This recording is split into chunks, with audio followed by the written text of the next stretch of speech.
Stranded on a dark highway with no help in sight, Olivia never imagined the rugged stranger who stopped to save her would turn out to be one of the most famous voices in the world. 3 years later, the truth left her speechless. The steady hum of her car engine suddenly sputtered, coughed, and then silence. Olivia tightened her grip on the steering wheel, her heart sinking as the reality of her situation hit her. She glanced at the dashboard. Everything was dark. No warning lights, no signs of life from the vehicle she had relied on for so long. She pressed the ignition button again, but the car refused to start. "Not now. Please, not now," she muttered to herself, pulling her coat tighter against the evening chill. The highway stretched endlessly in both directions, illuminated only by the faint glow of a crescent moon. She hadn't seen another car pass in nearly 20 minutes, and the isolation was starting to weigh on her. She stepped out, her boots crunching against the gravel shoulder, and tried her phone. No signal.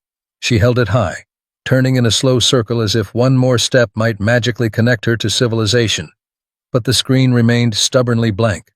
Panic crept in, but she forced herself to stay calm. "All right, Olivia, think," she whispered, pacing alongside her disabled car. Waiting felt like her only option. Someone had to come by eventually, right? Minutes stretched into what felt like hours. She wrapped her arms around herself to keep warm, the cold seeping through her jacket. Finally, headlights appeared in the distance, a lone vehicle approaching. Relief surged through her as she stepped onto the edge of the road, waving both arms to signal for help. The truck slowed, its rumbling engine growing louder as it pulled over. A man stepped out, a rugged figure, tall and broad-shouldered, wearing a worn leather jacket and a baseball cap pulled low over his face. He took a cautious step toward her, his voice calm and steady. "Car trouble?" he asked, glancing at the lifeless vehicle. "Yeah, it just died," Olivia replied, her voice trembling slightly. "No signal, and I've been stuck here for over an hour." The man nodded, his expression unreadable. "Nearest town is about 15 miles that way," he said, gesturing behind him. "I can give you a ride if you want." For a moment, Olivia hesitated. Everything her parents had warned her about strangers flashed in her mind, but the cold and the isolation were relentless, and the man didn't seem threatening. Just matter of fact, like someone who'd been through situations like this before. "Okay," she said finally. "Thank you." He opened the passenger door of his truck and stepped aside to let her in. The interior smelled faintly of leather and coffee, with a few stray papers scattered on the dashboard. As Olivia buckled her seatbelt, she couldn't shake the strange mix of relief and unease that settled in her chest. The truck roared back to life, and they merged onto the highway. Olivia stole a glance at the man, trying to make out more of his face in the dim light, but he kept his eyes on the road, his jaw set in quiet concentration.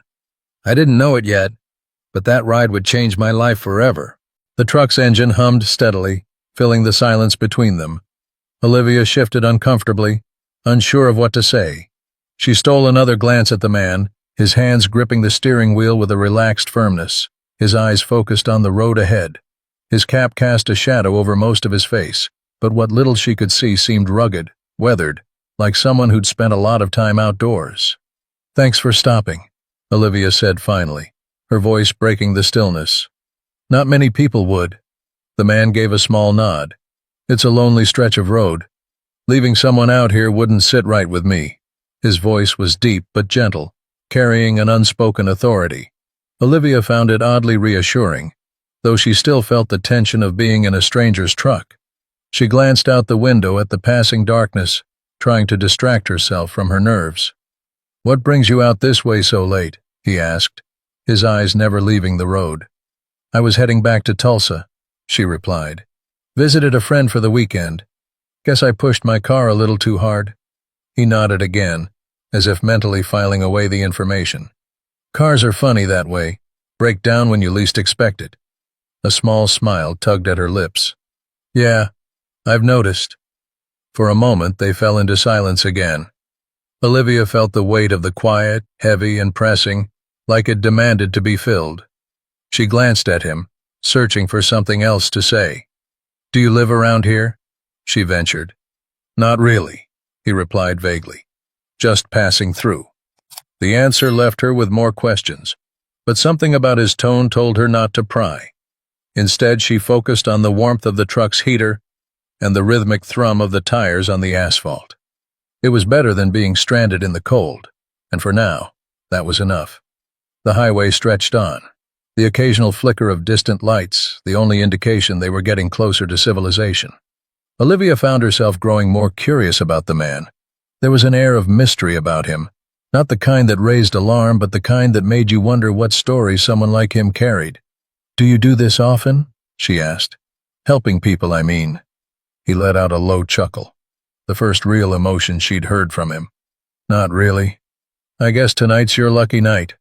Olivia smiled, the tension in her chest loosening just a bit. Despite his reserved demeanor, there was something genuine about him, something she couldn't quite put her finger on. The truck slowed as they approached a small gas station, its fluorescent lights a welcome beacon in the darkness. The man pulled into the parking lot and turned to her for the first time, his eyes sharp and assessing but not unkind. "This is where I leave you," he said. "There's a phone inside if you need to call for a tow.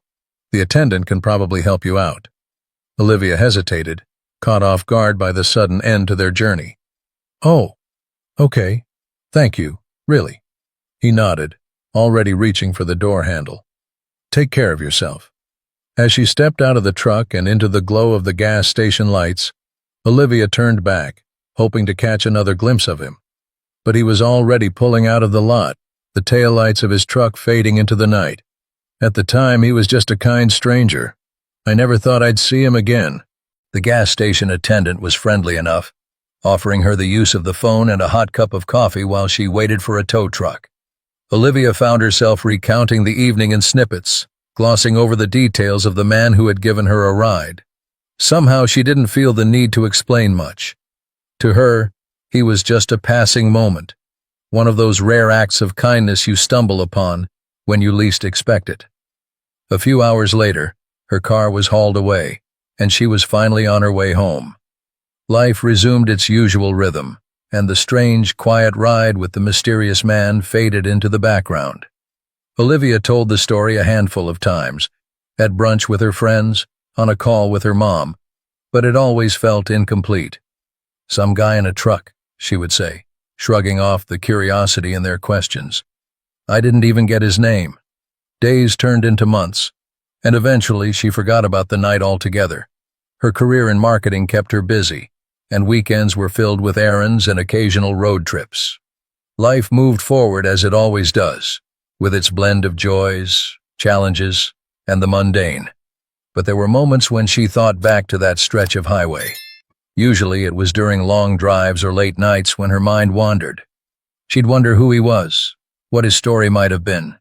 A rancher, a trucker, maybe someone just like her, passing through on the way to somewhere else.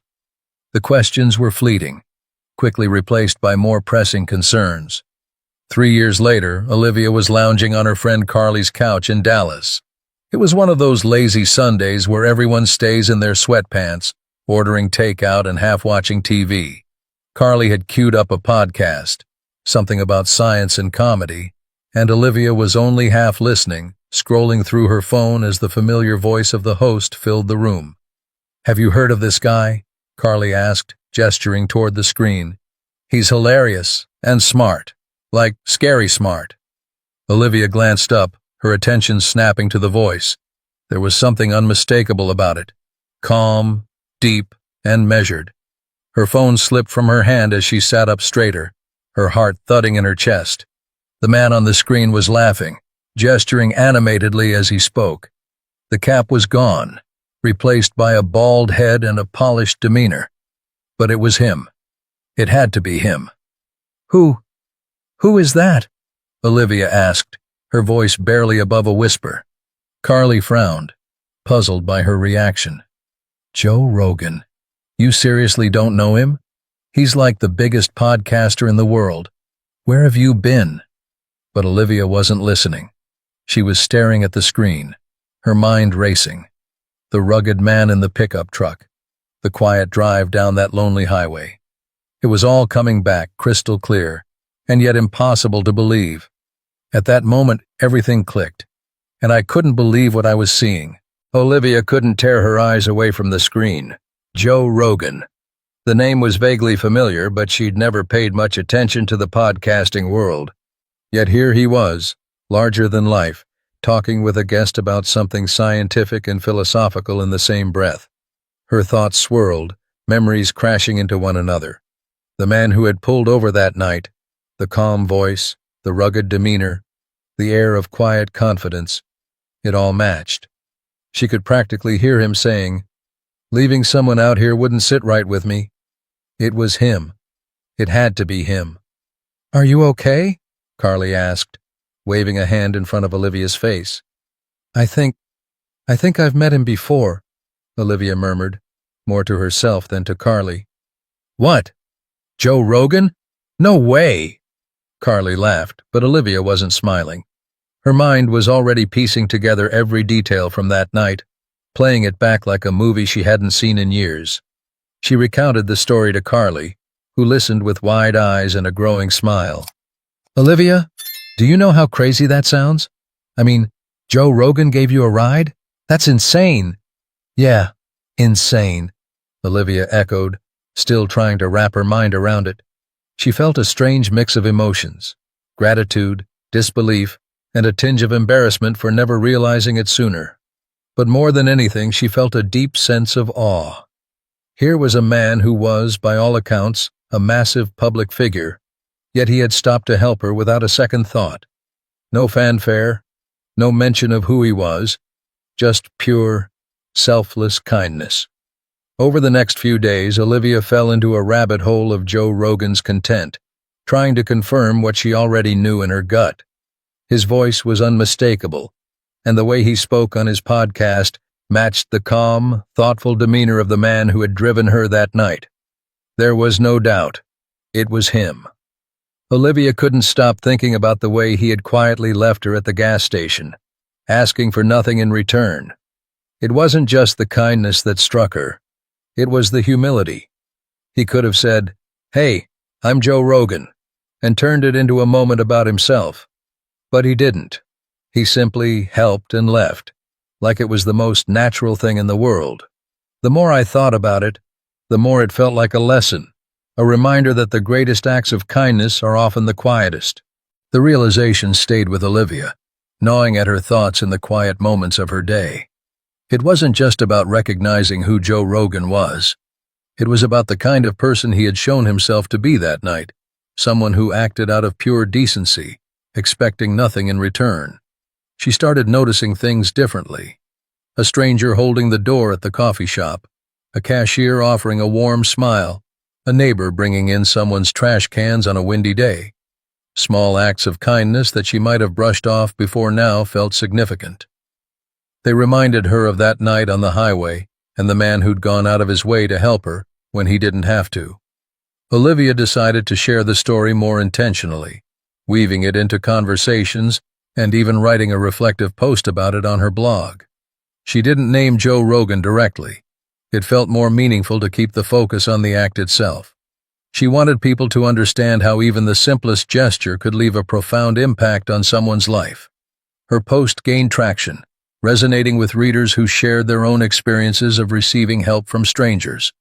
The comments were filled with stories of gratitude and reminders of the good that still exists in the world. Olivia felt humbled knowing her story had inspired others to pay it forward. One day, while scrolling through her emails, she noticed a message from a reader. The subject line simply read, "He did the same for me." Curious, Olivia opened it. The message detailed a similar encounter, a man stopping on a deserted road to help someone in need. Though the details differed, the essence was the same: kindness, humility, and a lasting impression. That was when it truly hit her.